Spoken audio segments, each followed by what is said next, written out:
What is happening on YouTube? My name is Matt Faircloth, and our company is the DeRosa Group, and this is our YouTube channel. Welcome. This YouTube channel has got all kinds of cool stuff like property tours and information on real estate. Anything you want to know about real estate investing, it's here. It's free.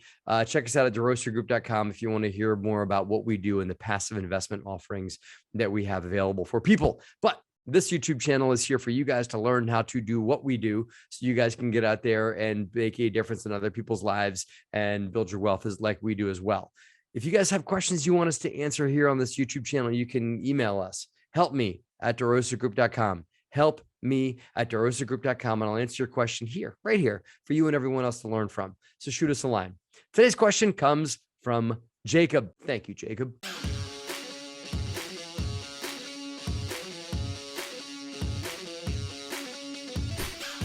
And Jacob says, good morning. My name is Jacob. That's probably obvious from my email address. And that's true. It is obvious. I just wanted to reach out and introduce myself. Say I love your channel. Thank you, Jacob. Love you too. Jacob's had an interesting story here. For the last 23 years working in restaurants and really love my time there. I worked in restaurants too, Jacob. I did not love my time there. Glad you did. However, as I've gotten older, definitely felt the interest in this particular service industry waning. I get it. It can grate on you. I get it. So got into IT. Interesting. Career jumped from waiting tables and service industry into IT. No people in IT. Lots of people in service industry is a big change, right? Now I'm currently working getting my real estate license in Texas. Awesome. To bottom line the question here, I really found myself interested in commercial buildings where multiple businesses can operate. Bottom line is getting into retail real estate, getting into brokering and offering and investing in the retail world, right? And what's interesting is we are multifamily apartment building owners. We own a lot of multifamily apartment buildings. I'm sitting here in an office building that we own. I've done a few retail deals, and I'm good friends with a lot of people that do a lot of retail. What's interesting, Jacob, is people say, well, I'm going to go invest in real estate. Well, you really need to know, because you can invest in industrial, you can invest in office space, you can invest in retail, you can invest in all these different types of asset classes of real estate, and you can be a broker of all these kinds of real estate as well. And the bottom line here, Jacob, is that you got to get to know your niche. Just going to real estate school in general is not going to teach you how to invest or how to operate or how to sell any of those types of asset classes. Just like going to real estate school is not going to make you an awesome residential real estate salesperson. It's not going to make you an awesome commercial or industrial salesperson or whatever. It's fun fact, by the way. Did you guys know that if you wanted to sell plots in a cemetery in some states, that requires you to have a real estate license, because you are selling real estate, a little piece of real estate, right? That is required in some states, not all of them. But that's interesting. I found that when I got my real estate license in real estate school many, many years ago. Side note, I do recommend for budding and rising real estate investors getting your real estate license for two reasons. Number one, you learn some education. You're not going to learn how to become a great agent. You have to learn that through a mentor. Someone has to take you under their wing and teach you the ropes of the industry you're in. We'll get there for our friend Jacob in a second here, but also teaches you the laws of real estate. You can also network. And I still talk to some of the people that I went to real estate school with like 15 years ago. I still know some of those folks, but it also just teaches you the mindset, the rules that there are to play in real estate, meaning what's legal, what's not, and also the rules that realtors have to play by, because you're going to be dealing with a lot of realtors as a real estate investor.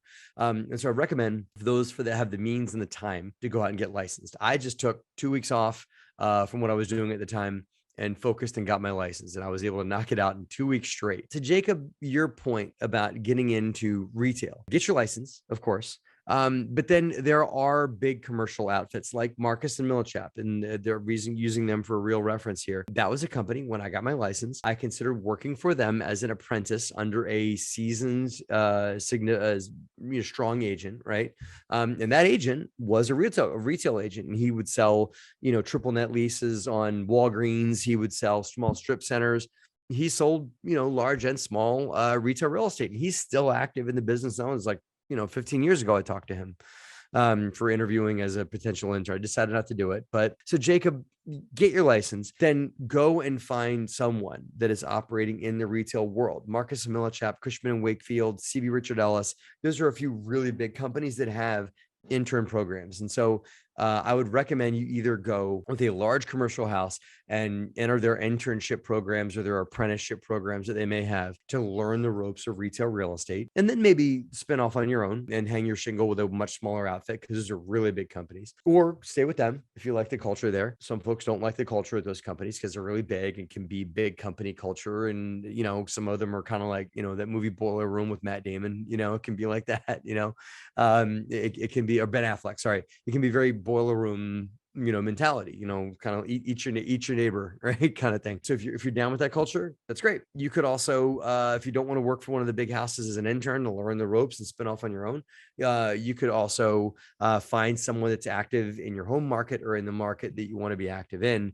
That's a small commercial broker, and try and build your way up through that small commercial outfit. You're kind of hitching your wagon to them, and you're going to be hitched to their culture and hitched to their methodology and mindset for commercial real estate. But if you like that, if you like the way they do business, if you like the flight of their jib, if you will, maybe that's an angle for you too. Bottom line, Jacob, real estate school teaches you the nuts and bolts of, they kind of teach you what not to do, like kind of what's against the law in real estate, which is good to know.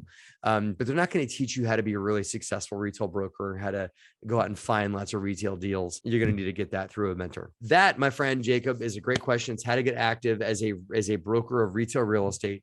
I wish you the best. Let me know how you make out. That's what I got for you today, guys. Help me at DeRosaGroup.com. Help me at DeRosaGroup.com with your real estate questions, and I'll answer them where? Right here for you and everybody else to learn from. Have a great day. Have a great profitable week.